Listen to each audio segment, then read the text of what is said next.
Now, how many would check It's the Mattress guy speaking to you live from Japan. Now, today is what? The 8th of August, Saturday, 2026. And I don't know if it's gonna be an exciting topic for you to listen today. I don't really know, but for those of you who have been watching my videos in the past, what the Japan's massive visa reform is imposing on the immigrants. I have actually a role model, a country to share with you today, which is how Japan may look like in 5 years' time if things keep going the way they are, and that is New Zealand. Now, for those of you who know me already, you would know that I used to live in New Zealand for 16 years, and I have a permanent resident visa, so that and I could go back to Auckland whenever I want to. But the point is, the point I want to make here today is that I know the country well. I want to show you that in my own account, that is, and that the words you hear today from me is focused on my first hand experience. Not to mention that I receive. I just want to show you these magazines. Yeah, can you see these? Magazines from the University of Auckland once every 6 months, right? Because I am their alumnus, a BSc, and their munificence, like these, yeah? And they keep me sort of updated about what's going on over there. Anyway, so what is really going on in New Zealand? Well, guys, lo and behold, approximately, listen up, 1 in every 100 people are leaving New Zealand permanently every year. That is, I would reckon that's the beginning of an exodus or a brain drain, I would say. So, they just buy one-way ticket, whether if you are an immigrant or a New Zealander, and because, lo and behold again, guys, and because amongst them is a previous Prime Minister, who is now living in Australia with her husband and kids. And I'll be, talking about that in a detail shortly. By the way, New Zealand has a population of around 6 million, give or take perhaps 500,000, just to be fair, right? So you know how many people are actually leaving the country for good. And anyway, so it's like, what the hell? What the hell is going on, guys? And it's like, why am I inclined to think that the same is going to happen in Japan if things keep going the way they are for the next 5 years? Well, the reason is that there are a few things being common about the two countries, like geography, economy, the politics, etc. And perhaps the first thing to say, the first thing to begin, well, perhaps one of which being the most obvious to start is geography, because the two countries, if you put them side by side, right, they are about the same size, about the same shape, if not being a mirror image, as well as how the marine environment, or the Pacific Ocean that virtually surrounds half the country, is similar. Not to mention their distance from an equator is also similar. And all right, so that was geography. So then what about the economy? Well, if I move on to economy, there is a big difference. But because they're both developed countries, although Japan is considerably bigger, right, being the fourth largest economy in the world on paper. But in reality, if you go there, physically, I reckon that both countries have many empty businesses, with a similar vibe. So, I wouldn't be fooled by the numbers, yeah. And if you go to Auckland, for instance, which is often mistaken as a capital in New Zealand, it's actually Wellington, not Auckland, but the Auckland is the biggest city in New Zealand. Even the so-called the CBD, which stands for Central Business District, which happens to be the liveliest place in a city, if not the whole country, it has seen better days, because except for the main promenade called the Queen Street, the streets are all empty, almost all empty, and there are places to gamble in a Sky Tower, which isn't good, the tallest building in a city. If not in a country, actually, which is a landmark, really, with what I would say a red light district in the vicinity, which is a perfect combination, for the streets to look like one of those scenes from the beat 'em up video games.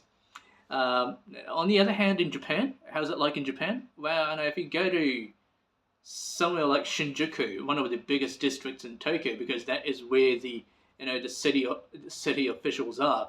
And some big places have seen better days too, right? Just even just after the grand opening, because one such place I can tell you is Kabukicho Tower, which is a massive glass and concrete project that houses a movie theater, a food court, right, a hotel, and some big arcades, and all the glittering facades you can think of, you can imagine, but all put together in a single massive building complex. But the place has become virtually empty of people, and it has only been a several months since the grand opening. And this is a big failure, guys. And no matter how you look at it, and we also have similar trends here and there, right, in Tokyo districts, and it's going to get worse, guys, which is reminiscent of CBD in Auckland. And talking about gambling, right? And how about gambling in Japan? Because I mentioned that in New Zealand, just to be fair, and Japan is never short of such places. Like, for one, there is what's called pachinko, which is a massive network of gambling. So much so that just about every neighborhood in Japan has one, if not two, right? Including mine, right? There is one in my vicinity, and it has been and it continues to be a bane of tens of thousands of people that perhaps dream of what windfall that never comes. It doesn't work that way, right? Anyway, if I move on to talk about the government or the politics, and I guess they are, all in all, they're not such a bad people on the surface. I'm getting tricky here, and whether that be in Japan or New Zealand, but they are definitely takers, if not parasitic. I can tell you that much. Now, I'm not going to say anything nasty about New Zealand, of course not, and I don't have such intention. However, I don't feel guilty about showing you someone who did, which I am going to tell you shortly, all right? Don't blame me. So if I start with New Zealand, and I haven't said so, you're going to be surprised to hear this, actually, because in a normal circumstance, right, and it is only after a considerable amount of time you start living there, you will get to know this. So I'm going to spill the beans for you, right? And that is, and if you ask somebody, right, who wants to open a business, like a small mum and dad business, right, a shop, a fish and chip shop, maybe, and you'll be paying for the rent, right? There's nothing special about that, you say. But from here is where it gets dodgy, guys. And if you have to close the business for some reason one day, right, that would happen. That would eventually happen to everyone, because nobody lives forever, right? You will have to continue to pay for the rent until the new tenant comes in. Ooh, and that is a law in New Zealand. And you think about that for a minute, guys. Now, I don't know about now. Things might have changed a bit, because it has been about 24 years since I was there. Since I left New Zealand, but I don't see any reason they want to stop milking cash from the immigrants. I tell you what, when I told this to my colleague, who's from Canada, and I was born in Canada too, actually, during my night shift at the data center many years back, that is, I vividly remember his reaction being visceral, man, and utter disgust on his face. And he contemptuously said, "That's just a day robbery. That is a crime." It's like, ooh. So, it's like, he said that without sugarcoating, right? So, which was, quite unusual of him. So, the good chance is, guys, that is what the majority of people would think about New Zealand. And, this law has ruined, many lives I have come across in New Zealand, mostly the immigrants who have been taken aback, right, from the law, but didn't have a choice otherwise. And many of them just went bankrupt, empty pockets, and just absconded from the country, which is natural if you think about it, right? Because what would you do otherwise? You don't have the money, and you still have to keep paying for it. You just have to run away. And look what's happening, guys. It's like they have about 60,000 people. I think the last time was 70,000 people permanently leaving the country every year, mostly bound to Australia, because that's the closest English-speaking country. Anyway, so be that as it may.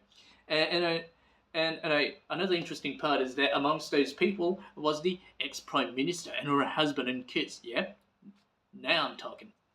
Now, it is rumored. I'll make it rumored, okay? That the ex-prime minister left the country because she had received a threat. Wow! After making her country a huge testing ground for the COVID vaccine. Oh, one of the outcome was that 30 people have died from the same clinic that had administered the same vaccine. 30 people, guys, just from the same clinic. So God knows how many people died. Hey, and as for that reward, I don't know if it's the appropriate thing to call it a reward, but I guess she had been admitted to the Harvard University, right? One of the prestigious universities out there in the world after her stint as a prime minister.